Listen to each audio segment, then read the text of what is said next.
Hola, hola, muy buenas noches. Estamos en su podcast favorito, El viaje del sonámbulo. Los saludo a su locutora, Coyulita y en esta ocasión les traigo unos invitados muy especiales. Es una dupla de artistas, precisamente enviados por nuestros amigos de nuestra editorial de cómics favoritos, Familia Usaka.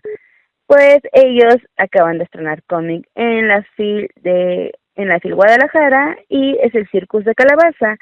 Es Los autores son Esel Mota y Mara San. Entonces, hola chicos, ¿cómo están? Hola, Coyili. Muy bien, ¿y tú Hola, qué muy tal? bien.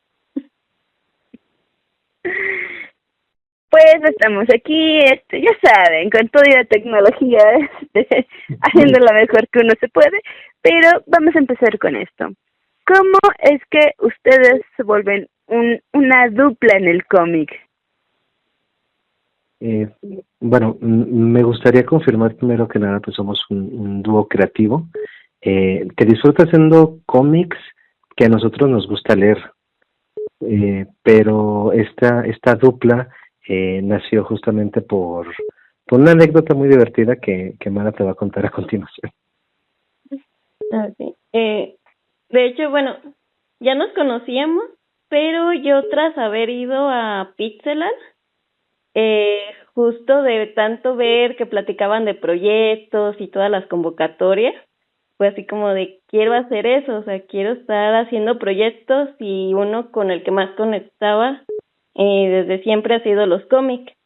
Y como que ya conocía a ese, que ya tenía un poco de experiencia en lo que era guión y cómic, fue así como de, ¿y si hacemos un cómic juntos? Me acerqué para con él a que comenzáramos a trabajar en algún proyecto. Llegó y me dijo, oye, vamos a hacer un cómic, y yo así de, pues sí, ¿no? Eso es lógico. Muy bien. ¿Y cómo fueron sus primeros trabajos? El, el primer trabajo, de hecho, fue un proyecto que ahorita es el único que no ha visto, bueno, uno de los que no ha visto la luz, porque realmente, o sea, tiene muchas correcciones en cuanto a historia y a dibujo. El dibujo está horrible, la verdad. Pero, o sea, fue ese como primer proyecto que justamente adaptado a la convocatoria que tiene Pixela, lo hicimos así cuadradito, las páginas, eh, pero más que decir que realmente logramos algo con ese cómic de incluso autopublicarlo, fue mínimo ya cumplir el reto de empezar y terminar un cómic, que sí es quizás muy, que a veces ya que lo ves materializado parece como que fue sencillo, pero sí es complejo el hecho de solo terminarlo. Sí, es que, bueno, decir voy a hacerlo y luego hacerlo y luego voy a concluirlo ya son tres pasos.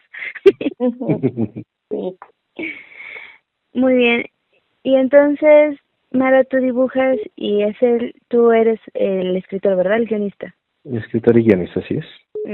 Muy bien. Entonces, a ver, aclárame esto. Justo ayer entrevisté a un guionista de cómics. Entonces, yo quiero ver esa diferencia, ¿no? O sea, ¿cómo es escribir para que alguien más lo dibuje, lo plasme?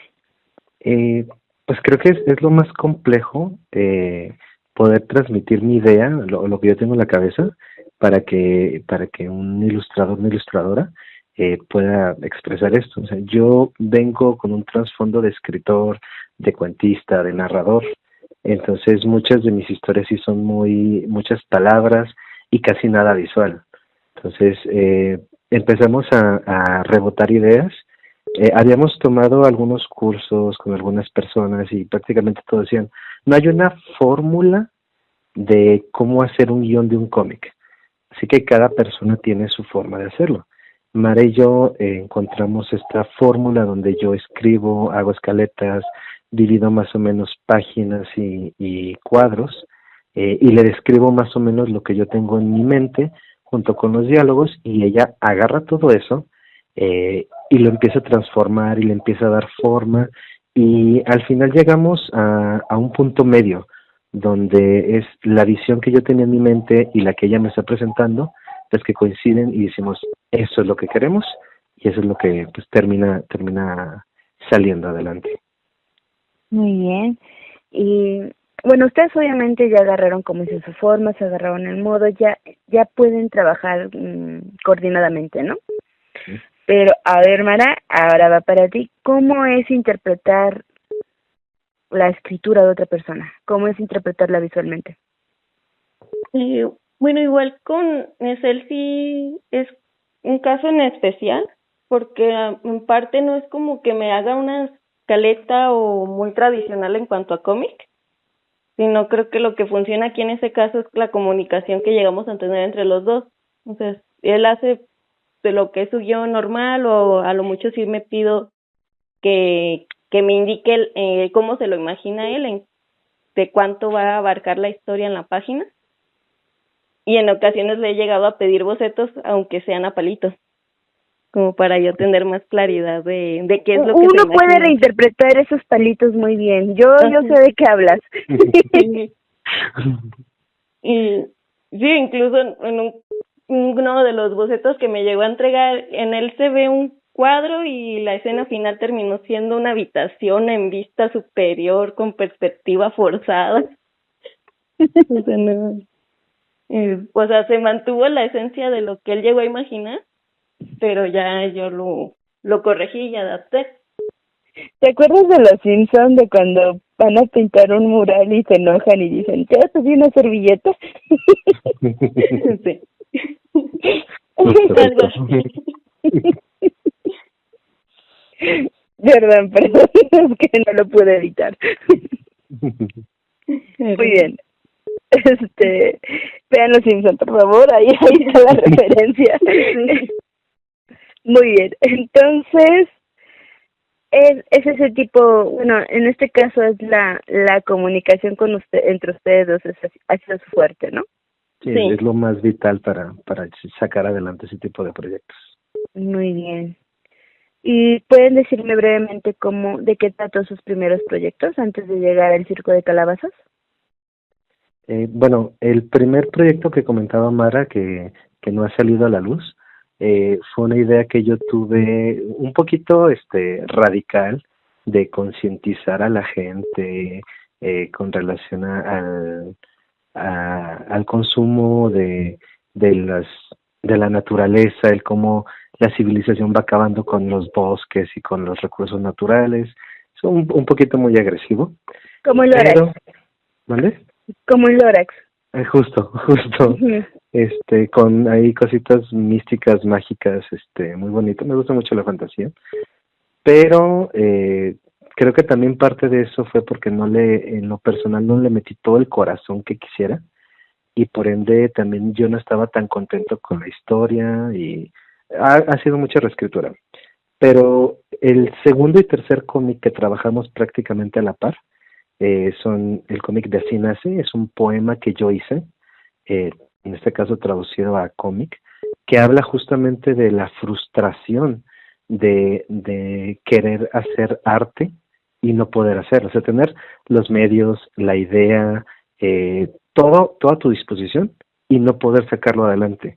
Entonces sí fue como un contrahechizo, porque toda esa frustración que a mí me decía, no vas a hacerlo, terminó naciendo el cómic. Entonces ahí está mi Bogart, ahí está. Es como un contrahechizo, repeliendo todas esas cosas malas. No sé si llegaron a ubicar la revista de Conexión Manga. Sí. Sí. Sacaron un especial que se llamaba La Saga Shoujo, no sé si los ubican. No. Bueno, en la Saga Shoujo se reunieron a tres mujeres del cómic mexicano para que hicieran 3 cómics y los expusieran por 10 capítulos. O sea, fue un recopilatorio de 10. Y estuvo muy interesante, pero aquí yo quiero mencionar una que se llamaba Abre una ventana, que precisamente la autora nos habla de cómo esa semana en la universidad le dejaron mucha tarea, como no podía, tuvo problemas con su novio esa semana, y que le habían pedido que ya entregara el cómic y ya que voy a escribir, ¿no? Entonces su amiga le dijo, pues ya tienes tu historia. Y justamente escribió sobre la universidad, sobre lo difícil que puede llegar a ser. ¿Y qué creen? Que Abre una ventana fue muy exitoso, precisamente por ese realismo. Donde digo que sí le metes el corazón. Y en lo personal a mí me gusta mucho esta lectura directa, y cuando mi lector llega a ese punto de la historia, a ese clímax, yo llevo una colección de reacciones que van desde lo wow hasta casi amenazas de muerte, de que cómo es posible que hagas esto. Entonces a mí me gusta mucho esto. Lo mismo que pasó con el Circo de Calabazas, lo que te comentaba, que llega un punto en el que se rompe todo y dices wow. Me encanta mucho eso. ¿Tú como escritor alguna vez tus personajes te han robado tu historia? Más de una vez, muchas ocasiones llega un punto en el que ha llegado a que yo no pueda terminar una historia porque me cae mal el protagonista, y digo, es que quiero que te pase todo esto y tú no te dejas, o te libras o la sacas. Entonces sí, me llevo muy mal con algunos de mis personajes. Con otros me llevo muy bien. Así que cuando se mueren sí te da gusto. Hay algunos que sí digo, este se lo merecía, pero hay otros que y Mara no me va a dejar mentir, que estoy escribiendo y casi llorando de que no, pobrecito, porque le estoy haciendo esto, soy malvado.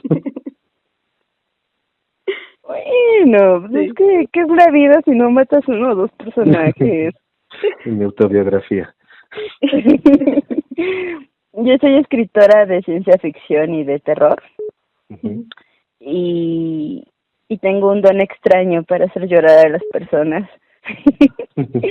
Entonces ya dije, bueno, ya hay que explotarlo bien, ¿no? O sea, ya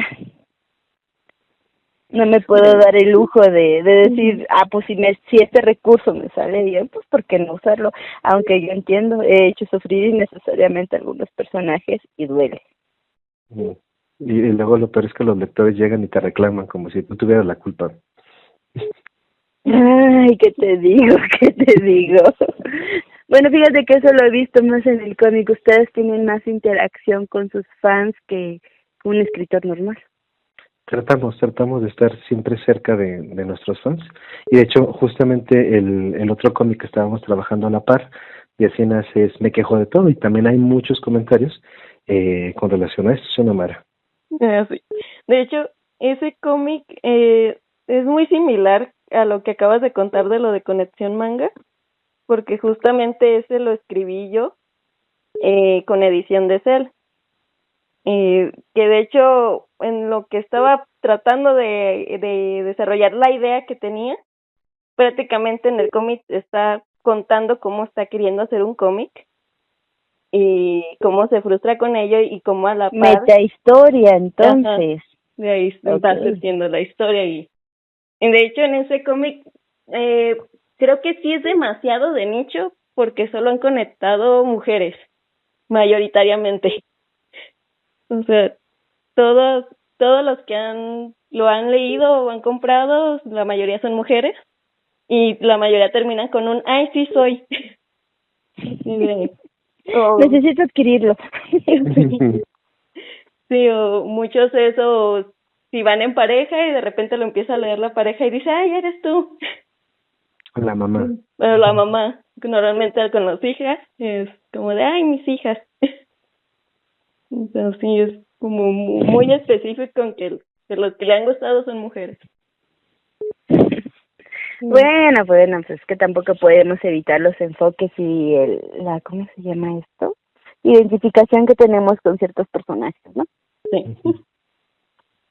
Entonces no podemos evitarlo. Uno como lector sin querer siempre nos va a gustar el que más nos recuerda a nosotros en alguna etapa de nuestra vida, el que quisiéramos ser, o el que más nos sentimos que nos habla personalmente. O sea, tiene que ver literalmente con qué tanto podemos amar, querer o identificarnos con una historia. O también sufrir, también se vale. Muy bien. ¿Y este del Circo de Calabazas fue pensado para niños originalmente? Pues mira, el Circo de Calabazas tiene una historia bastante, muchos cambios hubo en la historia. Mara creo que conoce mucho mejor la línea desde el principio. Entonces, ¿qué te parece si ya te cuenta la historia de todo lo que ha cambiado? De hecho, originalmente el circo de calabaza lo empezó con el diseño de los personajes. De hecho, o sea, yo los estaba haciendo para mi portafolio de diseño de personajes, siguiendo la temática de una lista de Dragtober, que la hicieron temática de circo y yo lo adapté todo a calabazas. De hecho, el que más cambios sufrió de ese primer dibujo al final fue el personaje Freak, que de hecho ha sido de los favoritos. Ahorita la mayoría nos han dicho que les gustó mucho el diseño final. Pero justo, o sea, nació de algo que solamente pensaba que terminara en mi portafolio y ya, a que de repente recibí retroalimentación y me decían, ¿y qué tal si le desarrollas como una historia para que tenga como puedas crear más fondos o más escenas con ellos?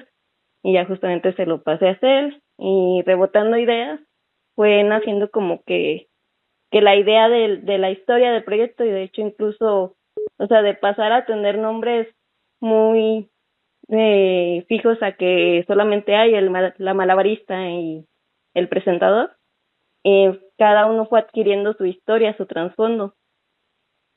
Incluso en esa primera idea, ya cuando lo desarrollamos una historia, lo pensamos a algo más corto, un cortometraje, que incluso también solamente lo estábamos como desarrollando en una Biblia y ver si quedaba en alguna convocatoria, que de pronto en lo que lo estábamos preparando se fueron dando cosas entre que mi mamá se metió a un taller de stop motion y dijo, ay, préstame uno de tus personajes para hacerlo en marioneta. Él justamente agarró a Freak, que de ahí también fue uno de los cambios que sufrió. Justamente en cuanto a buscarle cómo construirlo, se adaptó el cuerpo del diseño original a cómo pudiera ser la marioneta, el puppet de stop motion. Y justo ahí también le fuimos modificando más al guión.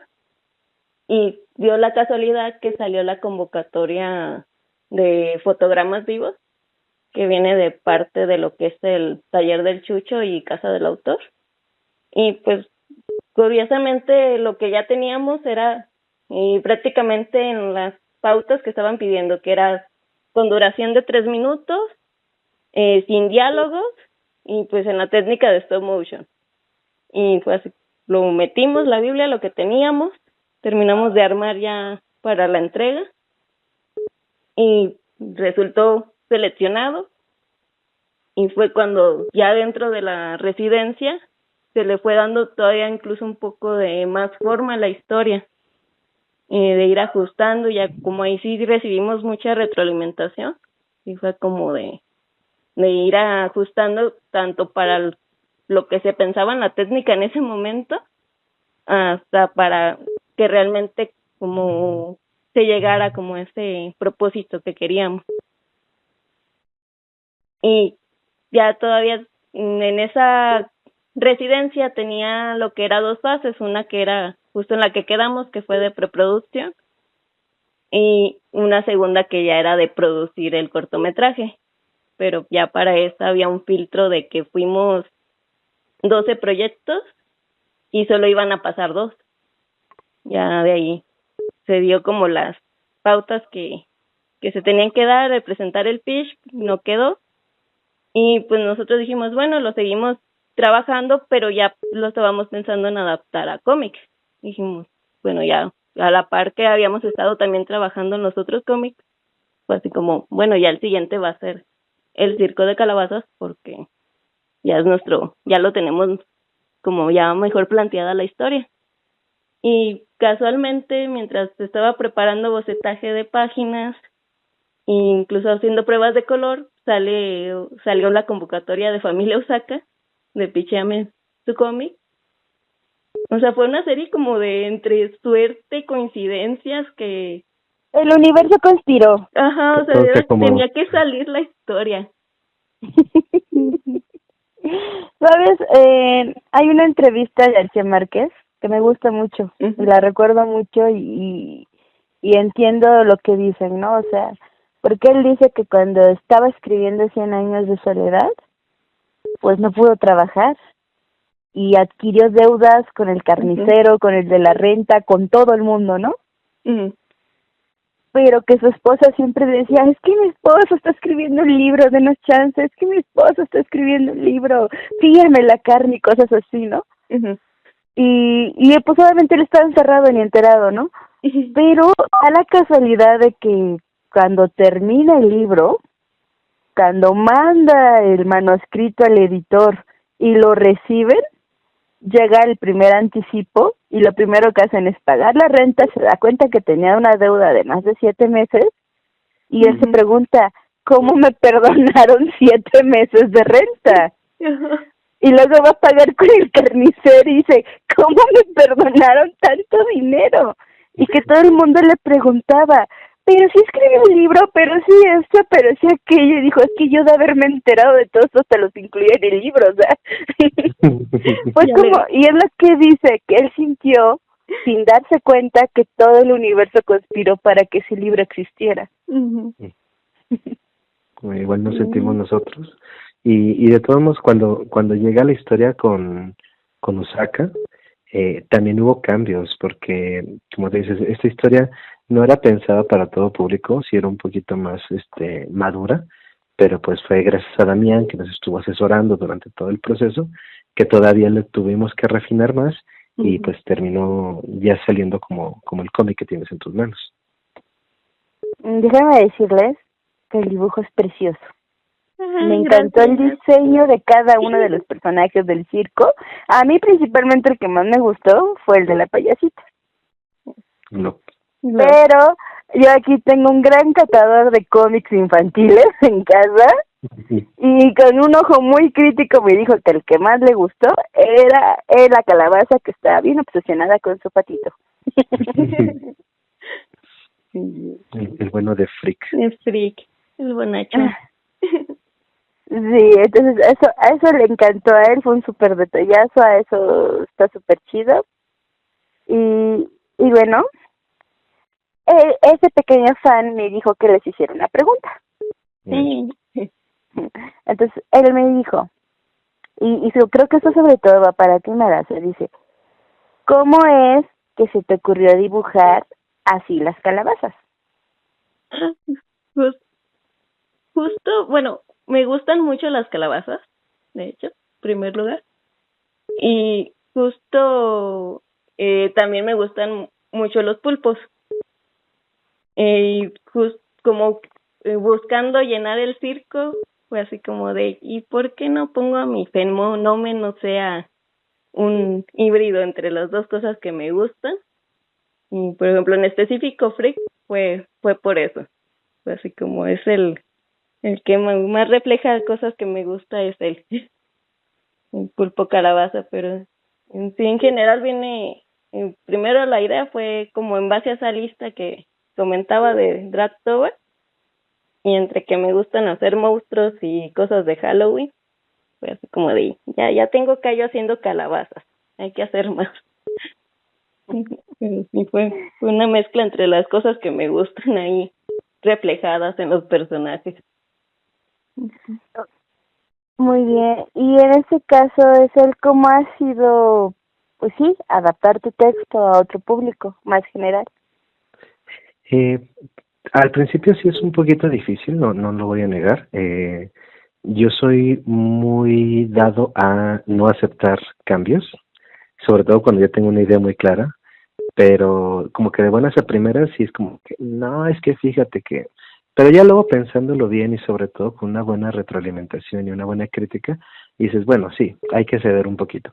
Entonces, pues sí, he aprendido a lo largo de no solamente este cómic, sino varios proyectos previos, el hecho de aceptar a soltar la mano un poquito y e ir cambiando, e irnos adaptando, entender que yo no tengo la respuesta definitiva, pero sí había algunas cosas que yo me mantengo muy firme, como por ejemplo el final del cómic, que es algo que yo digo, es que este es el punto al que quiero llegar.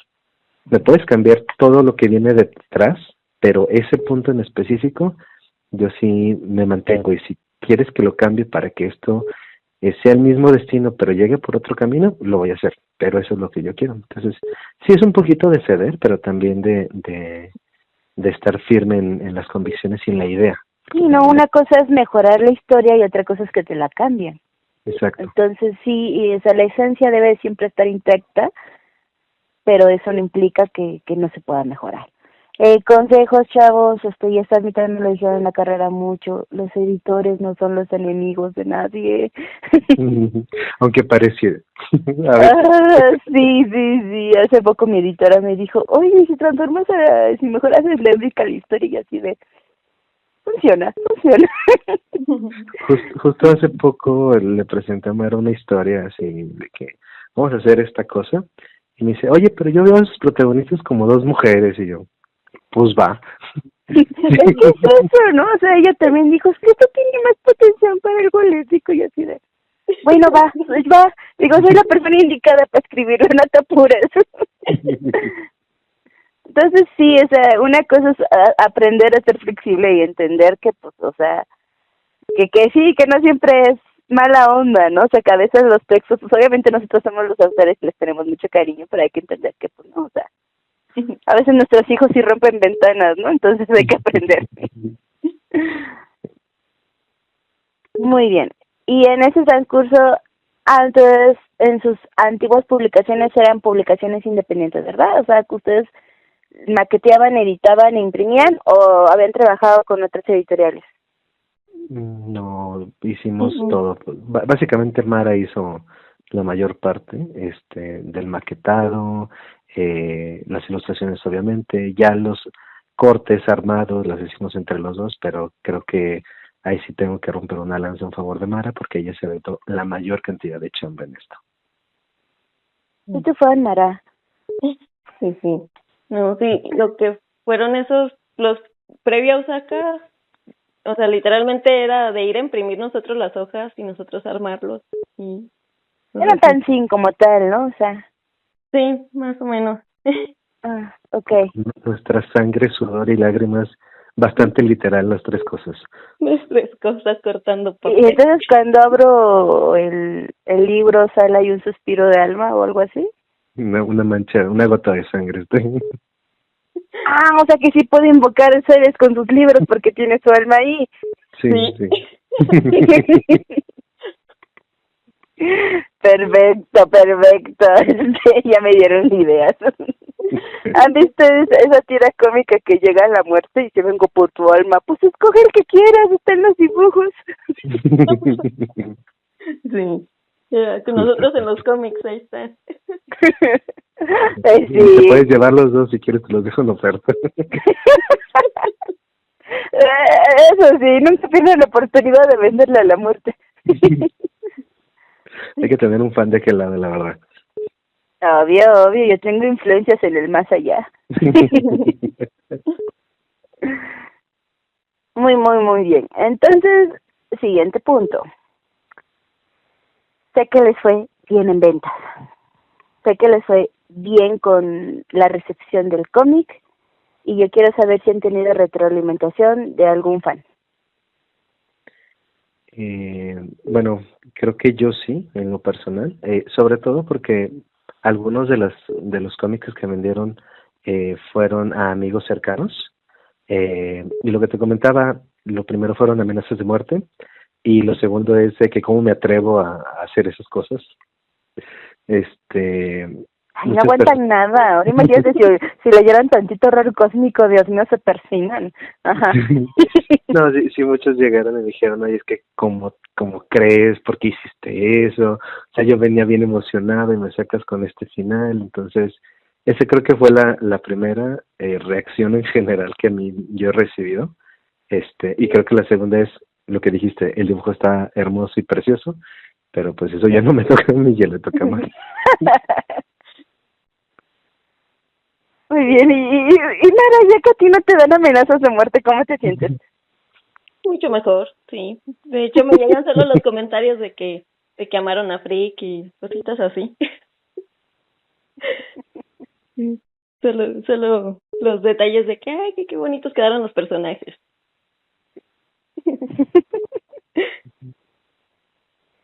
A mí personalmente me gustó mucho el final, ¿eh? No le quito nada. Más una historia muy bien construida, está bien estructurada, bien manejada, los tiempos están bien hechos, la composición de viñetas está bien, sombreado, luz, iluminación, es un trabajo muy limpio, muy pulcro, tanto visualmente como en trabajo de escritura. Sinceramente, Damián hizo un buen trabajo de editor, ustedes hicieron un excelente trabajo de, pues ahora sí que en estructurarlo, en todo, o sea, todo lo que conlleva un cómic, ya lo hemos dicho aquí 1000 veces, es escribirlo, es guionizarlo o adaptarlo, es el storyboard, luego es dibujarlo, entintarlo, iluminarlo, colorarlo, y luego hacer portadas, imágenes de publicidad y luego hay más, o sea, y todavía falta imprimirlo, llevarlo a los lugares y venderlo, o sea, es una super chamba. Sí. Sí, no. Sí, o sea, y todavía lo tienes impreso y es seguirlo promoviendo.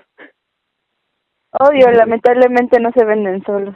Sí. Estamos muy agradecidos con Damián por apoyarnos sobre todo en esta parte de la maquetación, de la impresión y justamente él que anda moviéndolo por todos lados. O sea, creo que nosotros no podríamos tener ese alcance solos. Creo que eso es lo que más nos sorprende, el de repente llegar de que, en tal ciudad del otro lado del país están leyendo el cómic. Creo que eso es lo que a mí todavía me sigue sorprendiendo.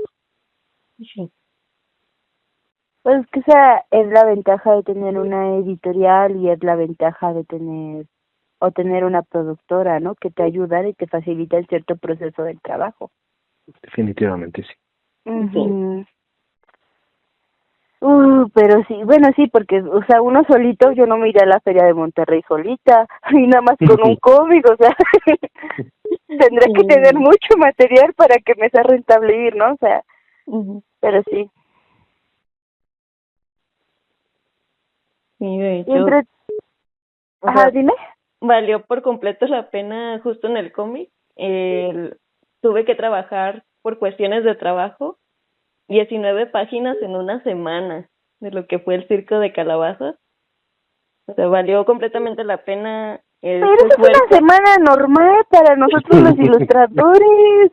O sea, ¿no te ha pasado que llega la editorial y te dice, ay, ¿qué crees? Que necesitamos, se nos alocó y queremos ilustrar esta antología?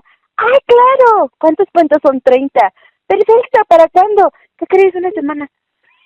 Ayer. Yo había tratado que no, porque justo a mitad del año tuve tendinitis. Y sí fue así como de, no, mi manita, no quiero perderla. ¿Sabes? Cuando adquieres síndrome de Turner carpiano, ¿sí?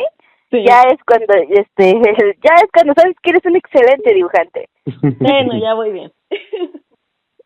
A mí ya me dio, un día desperté y no podía cerrar la mano, no tienes idea de lo neurótica que me puse, pero puedo dibujar muy bien. Experiencia. Sí me pasó. ¿Verdad? Ay, eso no. Por favor, hagan sus ejercicios de precalentamiento cuando van a dibujar. Parece que no, pero son importantes. Sí, son muy importantes. Y pausas para estirar. Sobre todo eso. Sí. Cuiden sus manos, por favor. Son cosas que uno no te dice, pero tienes que hacer, porque si no, luego un día despiertas y no puedes mover la mano. Sí. La peor pesadilla en vida. Es que es el terrible miedo. ¿Qué quieren que les diga? Muy bien. Y de todo esto, ¿qué es lo que más les ha gustado de esta experiencia? Porque, pues, o sea, ya me dijeron que prácticamente están en 3 etapas, ¿no? Cuando se empezaron a formar y estaban pues empezando a agarrar el modo su equipo, cuando empezaron a hacer los fanzine y cuando están ahorita con una editorial. Entonces, de estas 3 etapas, ¿qué es lo que más rescatan?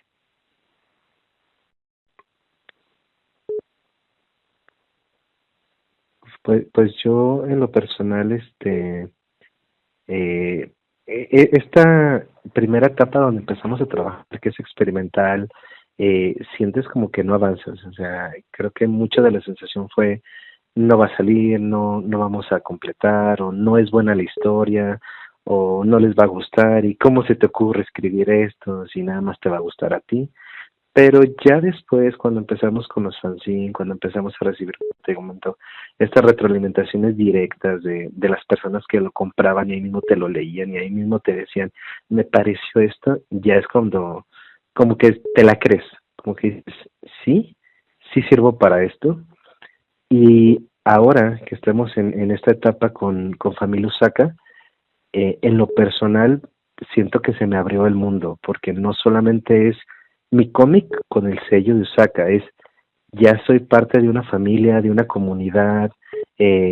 Damián es muy buena persona, todos los miembros de Familia Usaka, poco o mucho que hemos podido platicar con ellos, han sido muy agradables, han sido rebotar ideas, de repente encuentras gente que coincide contigo en varias cosas, en experiencias, y dices tú, claro, aquí es donde tengo que estar, este es el lugar al que pertenezco.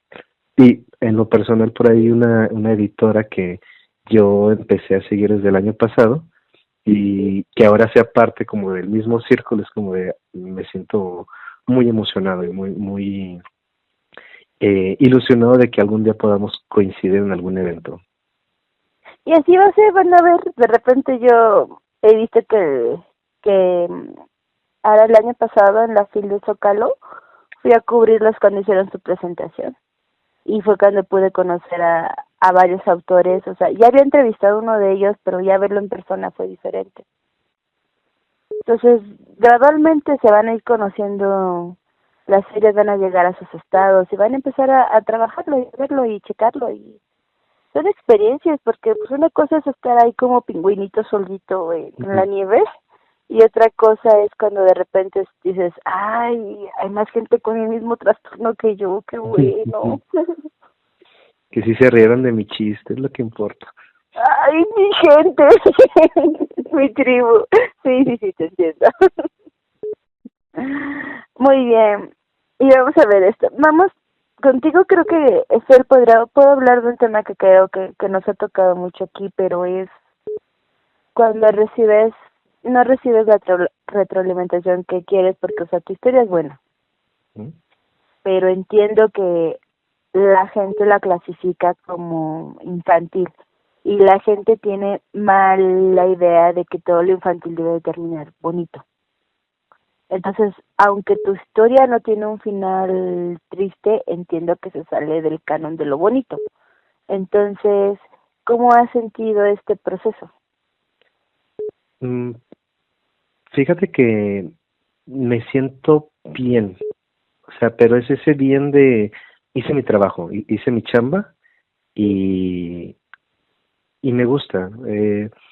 Yo desde el principio no, como tú dices, no es un estándar, no es un canon que termine como en todas las historias, muy feliz y bonito, pero el hecho de haber llegado a ese punto y que en ese momento te arranque a ti como lector una expresión positiva o negativa, para mí ya es el logro. Creo que si llegas a ese punto y te vuelves una persona indiferente ante la historia, ahí es donde sí me hubiera dolido. Ahí sí donde hubiera dicho, no sirvo, mi trabajo no, todo esto no sirvió de nada, pero hasta ahorita siempre he tenido una reacción y es lo que más me llena el corazón. Así me gusta, mente de artista. Fíjate que hace mucho tiempo, yo creo que tendrá como 10 años, vino el que hace las portadas para Rammstein y Marilyn Manson. Ese pintor y fotógrafo muy famoso, pues se me fue su nombre, es un alemán creo, hace las portadas. Entonces, si trabaja para ciertas bandas de metal con ciertas temáticas, tú te das a la idea de que ya trabaja como lo lúgubre, ¿no? Lo oscuro. Y en una de sus, había un documental ahí precisamente, donde yo me acuerdo que mucha gente estaba saliendo casi perfinándose y una señora salió llorando que porque había unas tetas en la historia y no sé qué tanto más. Dije, sí, es exagerada. Bueno, el chiste es que entré, vi la película y me encantó y vi la escena que ella decía de los fetos y dije, sí, pues no tienes, o sea, porque era literalmente una entrevista a él, ¿no? Que él hablaba y expresaba todas sus ideas. Y ahí dijo algo que me cambió la perspectiva y justo acabas de tocar ese tema, ¿no? Porque él decía que cuando estuvo en Nueva York exponiendo, una persona, un veterano de guerra, se tomó la molestia de intentar localizarlo, hablarle directamente a su teléfono personal y decirle que desde que vio sus cuadros no podría dormir. Y prácticamente lo maldijo y le dijo de cosas, y ese fue un shock muy personal para él, ¿no?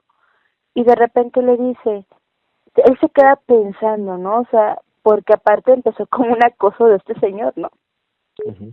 Y en una de esas llamadas que pues él ya para como cerrar este ciclo tan doloroso, le dijo, oiga, usted estuvo en la guerra, vio morir gente, no sé si mató a alguien, pero seguro vio morir a alguien, vio cosas más tétricas y peores que mis cuadros, y entonces te preguntas, ¿qué es? ¿Qué le está dando miedo a mi cuadro, no? O sea, si usted vivió algo 1000 veces peor. Y dice que el veterano pues se quedó callado, empezó a llorar, colgaron la llamada y ya no hubo más, ¿no? Pero él se quedó pensando en esto, ¿no? O sea, no es que tu obra no sea buena, es que tocó una fibra que despierta algo que la gente no está lista para domar, y entonces es aquí cuando el arte se vuelve un reflejo, se vuelve un exorcista, se vuelven muchas cosas. Entonces las críticas negativas son igual de buenas y hasta a veces hasta más importantes, porque significa que les tocó una fibra bien sensible, que les despertó. Entonces he ahí el impacto del arte. Y lo peor que le puede pasar al arte es que pasen, lo vean y digan, ay, qué bonito, y sigan.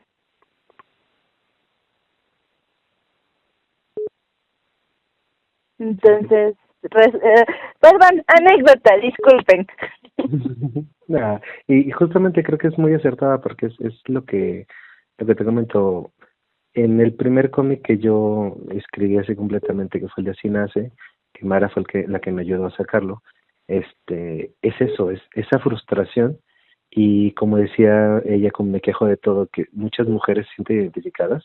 El de Así Nace, cualquier artista va a decir sí soy, porque todos esos artistas que lo han leído saben lo que es enfrentarse a la página en blanco, es no creerse suficientes, el no saber si va a gustar, y hasta que no está ahí nunca vas a saber si realmente eres bueno o no. Entonces creo que es lo que a mí me alimenta, el estar arrancando esas emociones de la gente, y es lo que me da inmortalidad, y por eso me veo tan joven y tan guapo, yo creo. Pero eso los artistas son los inmortales, o sea, a mí siempre me calculan 25 y tengo 35. Es más, mientras más gente llora con tus textos, más joven eres. Pues sí, es definitivo, es la fuente de la eterna juventud. Hagan sufrir a sus lectores, por favor. Muy bien. A ver, espérenme. Estamos en los últimos 10 minutos, chicos. Okay. Muy bien, entonces, por favor, váyanme diciendo redes sociales. A mí me puedes encontrar en Instagram como esel.mota. Mara. Y yo estoy en Instagram como mara.san_, o aparezco como marasan normalmente. Y pues ambos estamos en Kraken Gear Studios. Todo pegadito, ¿no? Kraken Gear Creo que Studios. tiene guión bajo. Sí, ahí es como publicamos cuando vamos a estar en eventos, o también ya dirigimos como las promocionales a los cómics. En este caso también hemos hecho ahí lo que son las publicaciones de cuando fue la presentación de Osaka, y ahí todo lo dirigimos. Y En algunos cuanto a fanzines que Uh-huh. tenemos ahí, pueden verlos y checarlos si les interesa. Perfecto. ¿Algún consejo para las personas que quieran introducirse en el cómic? Que se animen, que lo hagan. Sí, que no le tengan miedo al qué dirán y a la página en blanco. Siempre va a haber fantasmas en tu cabeza que solamente ahí viven, y una vez que empieces a escribir, una vez que empiezas a derramar la tinta, esos fantasmas se van exorcizando poco a poco. Entonces, anímate, y si crees que no eres lo suficientemente bueno, es porque tienes que seguirlo intentando, no porque te des por vencido. Siempre inténtalo. Y coincido de primer paso, animarse a hacerlo, y una vez comiences un proyecto, ese cómic, terminarlo. O sea, a pesar de que estés dudando constantemente de, quizás no dibujo tan bien, quizás no escribo tan bien, realmente para poder llegar a hacer cualquiera de las dos cosas bien, tienes que hacerlo varias veces y volverlo a hacer y volverlo a hacer. Así que lo mejor es iniciarlo y terminarlo, cada proyecto. Y atrévete a equivocarte. Nadie nace sabiendo. También puedes pedir ayuda. Nosotros nos hemos apoyado de otros artistas, de conferencias, de gente que ya tiene más tiempo en la industria, y a través de sus vivencias también hemos agarrado ánimos para seguir adelante. Entonces, sí, creo que lo más importante, seguirlo intentando y nunca dejarte caer. Pues sí, porque verdaderamente, es que si tú no te echas porras, ¿quién? Exacto. Tú tienes que ser tu primer fan. Pues muy bien, entonces no me queda más que agradecerles por haber estado en el programa. De verdad disfruté mucho la charla con ustedes dos, y invito al público para que lean El Circo de Calabazas y también todo el material que puedan adquirir con ustedes, ¿verdad? Claro que sí. Actualmente no tenemos todavía una presentación fija, pero estamos esperando algunas convocatorias para algunas ferias en lo que va del año, donde pueden encontrar no solamente pues el Circo de Calabazas, también los fanzines y otros cómics que hemos hecho, parte de muchas otras mercancías como stickers o planners, que a Mara le encanta hacer planners. Entonces, si les interesa, pues síganos en redes sociales, Kraken Gear Studios. Ahí vamos a estar siempre posteando dónde vamos a estar y qué productos vamos a estar llevando, por si a alguien le interesa. Muy bien. Y esa mercancía extra también la puedo conseguir en sus redes sociales. Sí, así. Sí, perfecto. ¿Tienen envíos a toda la República? Sí, de hecho. Perfecto. Muy bien. Entonces, pues eso vendría siendo todo. Muchas gracias por haber estado aquí, chicos. Les agradezco de todo corazón su participación en el podcast. Y pues ahora sí que digan adiós, público. Adiós, público. Adiós, público.